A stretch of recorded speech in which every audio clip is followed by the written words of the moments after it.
तिथे रेस्टॉरंटला कुठली बैठक झाली नाही. मी जस्ट मला ट्रेन होती, मला वॉशरूमला जायचं होतं म्हणून मी 5 मिनिटांची झालो. दीड वाजेचे होते. दीड ते चार. मी आता 5 मिनिटापूर्वी झालो. आम्ही आचारसंहिता कुठे सरकारी कुठे वापरायची नसते, रेस्टॉरंट वापरायची असते मला कल्पना आहे. पण 5 मिनिट मला निघायचं होतं आणि वॉशरूमला जायचं म्हणून मी 5 मिनिटापुरतं इच्छा आलेलो. हा व्हिडिओ पहा. हा व्हिडिओ जळगावातील अजिंठा शासकीय विश्रामगृहातला आहे. सध्या महापालिका निवडणुकीमुळे जळगावात आचारसंहिता सुरू आहे. पण असं असताना आचारसंहितेचे नियम धाब्यावर बसवून भाजप आणि शिवसेनेच्या नेत्यांनी शासकीय विश्रामगृहात जागा वाटपाची बैठक घेतल्याचं बोललं जातंय. ही बैठक निष्फळ ठरली.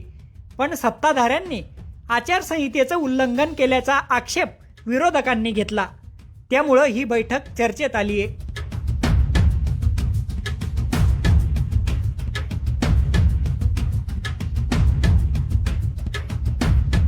जळगावात सध्या महापालिका निवडणुकीसाठी भाजप आणि शिवसेनेत युतीची चर्चा सुरू आहे. यापूर्वी दोन्ही पक्षांची शहरातील एका हॉटेलमध्ये बैठक झाली होती, पण त्यात निर्णय झाला नव्हता.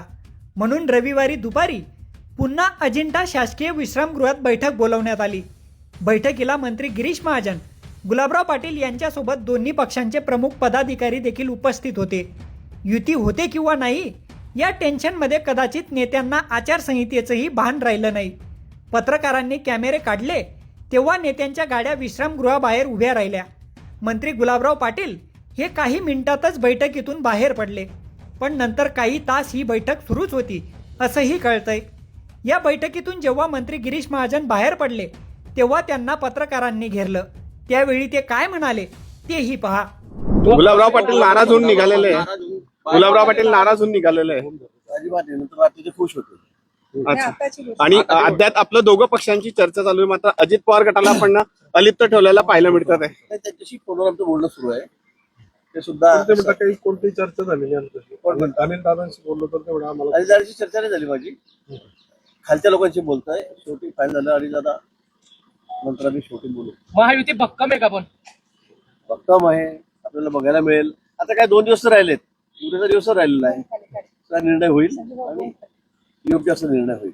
पण एकंदरीत बघायला गेलं तर नाशिकचं काय आता मी नाशिकच निघालेलो आहे. मला फक्त 4:10 ट्रेन आहे. मी नाही गेलो 4:40 फक्त 10 मिनिट बाकी आहे. गाडीपेक्षा ट्रेनमध्ये जरा इतका प्रवास चाललेला आहे. गाडी जर झोपता येईल थोडा हळू पडून, म्हणून मी ट्रेनने निघालेलो आहे. मंगेश चव्हाण यांनी घोषणा केली होती. मंगेश चव्हाण यांनी घोषणा केली होती 2 दिवस पूर्वी की आमची महायुती ठरलेली आणि जागा वाटपाचा फॉर्मॅट थोडा बाकी आहे. तोच चाललेला आहे आमचा.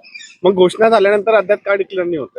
पहिले थोडा वेळ लागतो ना. अजून पुढे डिक्लेअर झालं नाही. तुम्ही इतकी घाई काय करते? मला फक्त जामनेरच जळगावच काम मुहूर्त काढायला लावताय. राष्ट्रवादीला दूर ठेवण्यात आलंय. राष्ट्रवादीला या बैठकीपासून दूर ठेवण्यात आलंय. काय सांगणार? आज भाजप शिवसेनेच्या या ठिकाणी बैठक पार पडली, मात्र राष्ट्रवादीला बैठक नाही झाली आमची. इथे नाही झाली बैठक आमची. पण आमचं बोलणं सुरू आहे.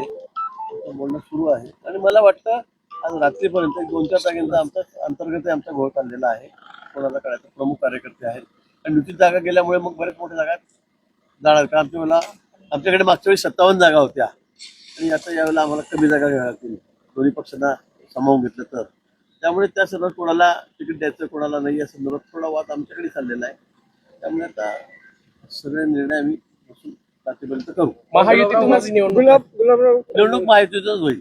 भाऊ, आचारसंहिता असताना या ठिकाणी गेस्ट हाऊस मध्ये पण इथे काही चर्चा झालीच नाही कुठली. याची कुठली चर्चा झालीच नाही.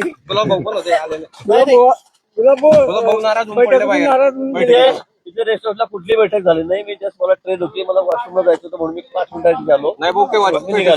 दीड वाजेचे होते. दीड ते चार. मी आता 5 मिनिटापूर्वी झालो. आचारसंहिता कुठे सरकारी कुठे वापरायची नसते, रेस्टॉरंट वापरायची असते मला कल्पना आहे. पण 5 मिनिट मला निघायचं होतं आणि वॉशरूमला जायचं म्हणून मी 5 मिनिटापूर्वी इथे आलेलो. आता सत्ताधाऱ्यांनी नियम धाब्यावर बसवल्यामुळे विरोधकांच्या हातात आयतं कोलीत मिळालंय. आत्ताच आमच्या जिल्हाप्रमुखांनी त्याबाबत तक्रार दाखल केलेली आहे. जर शासन करतेच अशा पद्धतीने जर वागायला लागले तर बाकीच्या सामान्य लोकांनी कोणाकडे पाहायचं? जिथे आचारसंहिता लागल्यानंतर त्या नियमाचं काटेकोरपणे पालन हे शासनकर्त्यांनी करायला पाहिजे, मंत्र्यांनी करायला पाहिजे. पण हे जळगाव आहे, आपण पाहिलं इथे सगळ्या गोष्टी नियम धाब्यावर ठेवून कामं चालतात. त्याच्यामुळे त्याचीच पुनरावृत्ती परत जळगावमध्ये या शासनकर्त्यांनी केली आहे. आणि त्याची दखल आमच्या जिल्हा प्रमुखांनी घेऊन त्याबाबत रीतसर तक्रार दाखल केली आहे. काय तक्रार दाखल केली आणि कोणाकडे? आयुक्तांकडे तक्रार दाखल केलेली आहे, सॉरी कलेक्टरांकडे, जिल्हाधिकाऱ्यांकडे तक्रार दाखल केली आहे की आचारसंहितेचा भंग करून शासकीय जी जागा आहे त्याचा वापर करण्यात आला आहे म्हणून.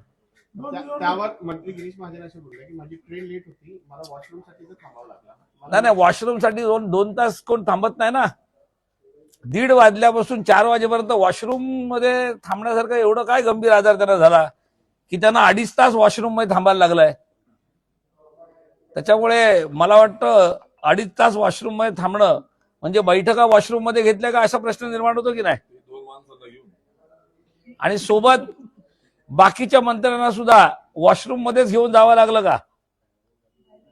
आमदार होते, मंत्री होते, आणि हे आपल्याला आपल्या माध्यमातून मला वाटतं तुम्ही दाखवले सुद्धा आहे की कशा गाड्या आल्या, कसे उतरले, कसे 2-2.5 तास बसले. त्यांना उत्तर काय खोटं बोलला पण रेटून बोला, हा त्यांचा कार्यक्रम आहे पहिला. कुणालाच पत्ता लागू नये म्हणून शासकीय विश्रामगृहात घेतलेल्या बैठकीची गावभर चर्चा झाली. म्हणून मंत्री गिरीश महाजनांना कार्यकर्त्याच्या गाडीत बसून बाहेर पडावं लागलं. आता ठाकरे गट या साऱ्या प्रकाराची तक्रार करणार आहे.